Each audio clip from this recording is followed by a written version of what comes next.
Hello বন্ধুরা, আজকে তোমাদের কাছে আমি যেটি তুলে ধরেছি, তোমরা কিন্তু এই ছোট্ট বোনটির পাশে সবাই থেকো। তার মহৎ কাজ প্রত্যন্ত গ্রামের, মানে একদম পুরুলিয়ার প্রত্যন্ত গ্রাম থেকে উঠে আসা এই মেয়েটি, ছোট্ট বোনটি আমাদের, সে তার ছোট্ট দুধের শিশুকে কোলে নিয়ে আজকে একটা সংগ্রামে নেমেছে। কি সংগ্রাম! ছোট ছোট বাচ্চাদের সে শিক্ষিত করে তুলতে চায় তার সামর্থ্য অনুযায়ী। আমরা কি পারি না তার পাশে একটু দাঁড়াতে, তাকে সাহায্য করতে, আগামী প্রজন্ম যেন অনেক ভালোভাবে এগিয়ে যেতে পারে। আমরা সাহায্য করতে, আমরা তিলা মাথায় নালে নাই তেল দিলাম, আমরা একটু রুক্ষ মাথায় তেল দিই। এসো সবাই আমরা তার পাশে দাঁড়াই।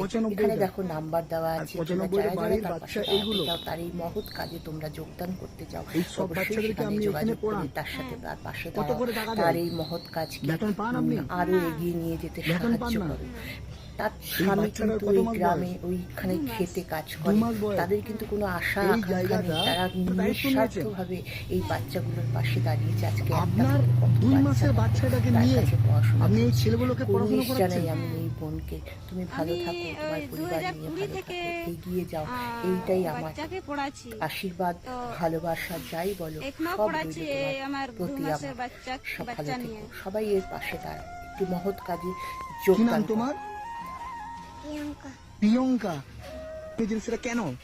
কি দরকার ছিল সমাজে এত কিছু করার?